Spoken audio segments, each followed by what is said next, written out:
ہماری جو دینیات کتاب ہے اس میں جو اگلا باب ہے وہ دین اور شریعت کے اوپر ہے، اور میں سمجھتا ہوں کہ یہ بڑا کنفیوز کر دیتا ہے آج کی سوسائٹی میں مسلمانوں کو۔ مولانا نے اس کے اوپر بڑی شاندار اور بڑے مدلل انداز میں، مختصر انداز میں اس کو سمجھایا۔ میں بھی آپ کو سمجھانے کی کوشش کرتا ہوں۔ چار باتیں ہیں: دین، شریعت، فقہ اور تصوف۔ اس کو میں آپ کے سامنے بیان کرنے کی سعادت حاصل کروں گا۔ سامعین محترم، اس کمرے کی جس میں ہم بیٹھے ہوئے ہیں، اس کی اگر مثال لیں تو اس کمرے میں آنے کا دروازہ ایک ہی ہے۔ اگر کوئی فرد دروازے سے اندر داخل ہو گیا تو داخل ہونے کے بعد اگر آپ نے اس کو واپس باہر بھیجنا ہے تو اس کا طریقہ یہی ہے کہ اس کو دروازے سے ہی نکالا جائے۔ میں کیا کہنا چاہتا ہوں؟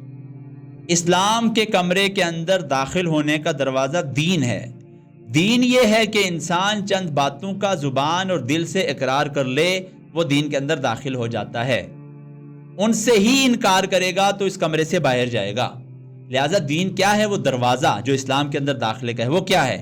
آمنت باللہ وملائکتہ وکتبہ ورسلہ والیوم الآخر والقدر خیرہ وشرہ من اللہ تعالی والبعث بعد الموت۔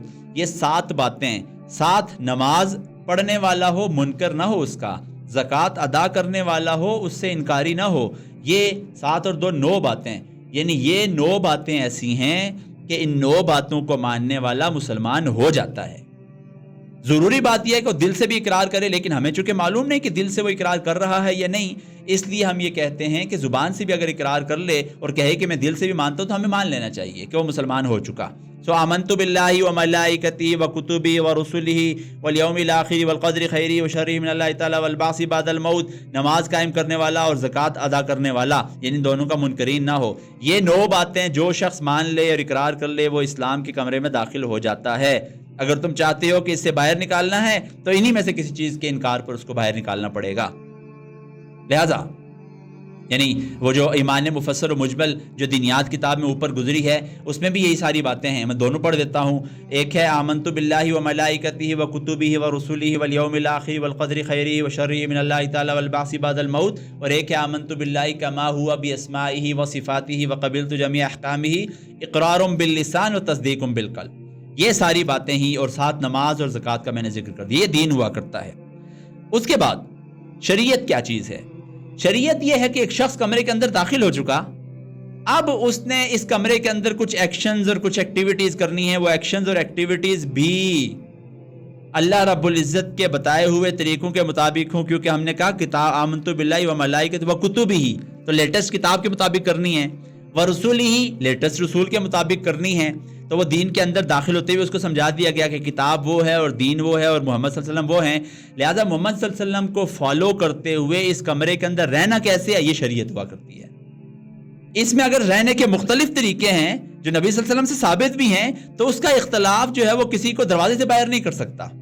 لہذا شریعت محمدی کو فالو کرتے ہوئے اگر کسی 2 طریقوں کا اختلاف ہے تو وہ اختلاف درجے کا اختلاف تو ہو سکتا ہے، کوئی کمرے سے باہر نہیں جاتا۔ یہاں کیا معاملہ ہے؟ یہاں مسلکوں کے اختلاف کو بھی دوسرے کو کافر قرار دیتے ہیں، کہتے ہیں دروازے سے باہر چلے جاؤ۔ نہیں، دروازے سے باہر جانے کی شرطیں بہت سخت ہیں، بہت سخت ہیں۔ اس کے لیے پورا ایک پینل بیٹھنا چاہیے، وہ پینل بیٹھ کے انٹرویو کرے اور پھر ڈیسائیڈ کرے کہ یہ ہے کہ نہیں، ڈیبیٹ ہونی چاہیے۔ آپ دیکھیے نا قادیانیوں کو کیسے کافر قرار دے دیا گیا کہ یہ بند کمرے میں فیصلہ ہوا؟ کیا کوئی ایک مفتی اٹھا اور اس نے فیصلہ کر دیا؟ کیا ایک کوئی مجدد خود کو کہنے والا اٹھ گیا اور اس نے فیصلہ کر دیا؟ نہیں، ایسا نہیں ہوا۔ علماء سارے اکٹھے ہوئے، بڑی ڈیبیٹ، بحث و مباحثہ ہوا اور عدالت کے ذریعے یہ فیصلہ کروایا گیا کہ یہ گروہ جو اس طرح کے عقائد رکھتا ہے وہ کافر ہے۔ لہٰذا آج فیکٹری کھلی ہوئی ہے لوگوں کو کافر قرار دینے کی۔ مولانا مودودی نے چند صفحات کے اندر اس کو کلا کما کر دیا۔ دین بتا دی، یہ دروازہ ہے، پھر اس کے بعد ہے شریعت۔ اندر آ کر تم ایکشنز کر رہے ہو، اختلاف ہو سکتا ہے، کوئی مسئلہ نہیں۔ اختلاف کا مطلب یہ نہیں ہوگا کہ کوئی کافر ہو گیا۔ اختلاف کا مطلب یہ ہو سکتا ہے کہ اس کا درجہ اچھا ہے، اس کا درجہ برا، یہ ہو سکتا ہے، اس کا درجہ کم ہے۔ لہذا باہمی معاملات و تعلقات، معاشرتی اصول، عبادت کے مختلف طریقے اور شریعت مختلف رہی ہر دور کی، جائز اور ناجائز قوانین، حرام و حلال کی حدود اور قیود، یہ وہ باتیں ہیں جو شریعت کے اندر شامل ہیں، اور ان سب باتوں میں اختلاف ہو سکتا ہے بشرطے کہ انسان آخری کتاب قرآن کریم کو مانے کیونکہ وہ دین کا حصہ ہے، اور آخری نبی محمد مصطفیٰ صلی اللہ علیہ وسلم کو مانے، وہ دین کا حصہ ہے۔ لہذا شریعت کے اختلاف کو دین کا اختلاف نہیں بنانا چاہیے، کمرے سے باہر نہیں بھیجنا چاہیے۔ شریعت محمدی کہاں سے پتہ چلے گی؟ حضور والا قرآن کریم سے پتہ چلے گی۔ قرآن خود پھر نبی صلی اللہ علیہ وسلم کو اتھارٹی دیتا ہے کہ ہم نے یہ کتاب آپ کی طرف نازل کی لتبین للناس، تاکہ آپ ان کو لوگوں کو سمجھا سکیں. لا تحرک به لسانک لتعجل به ان علینا جمعہ وقرآنہ فاذا قرأناہ فاتبع قرآنہ. نبی صلی اللہ علیہ وسلم کو اتھارٹی دی گئی قرآن کریم کی طرف سے کہ آپ اس کی ایکسپلینیشن کریں گے. لہٰذا حدیث اور سنت یہ حجت اور دلیل ہے.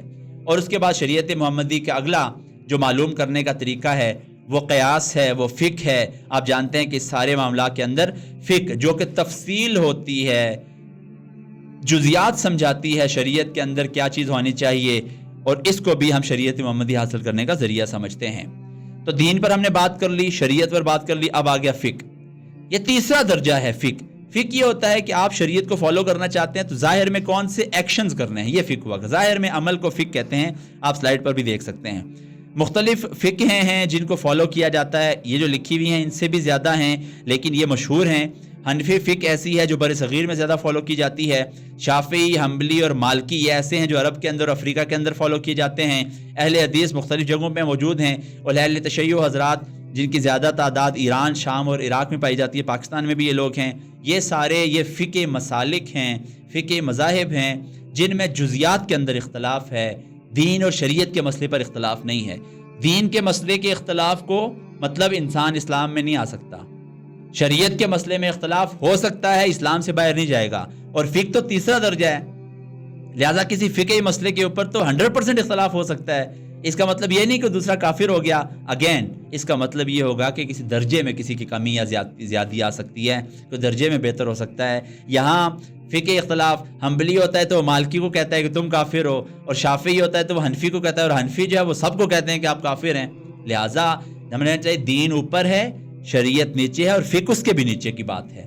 لہٰذا اس تیسرے درجے کے اختلاف کو اٹھا کر پہلے سے باہر نہ کیجئے، دوسرے کو اٹھا کر پہلے سے باہر نہ کیجئے. پہلے سے باہر کرنے کا طریقہ صرف ایک ہی، اور کہ وہ پہلی چند باتوں کا انکار کرے جو 9 باتیں میں نے آپ کے سامنے گنوا دی ہیں، اور ظاہر میں انکار کرے، کیونکہ منافقین کو نبی صلی اللہ علیہ وسلم نے بھی دنیا میں اسلام سے باہر نہیں قرار دیا.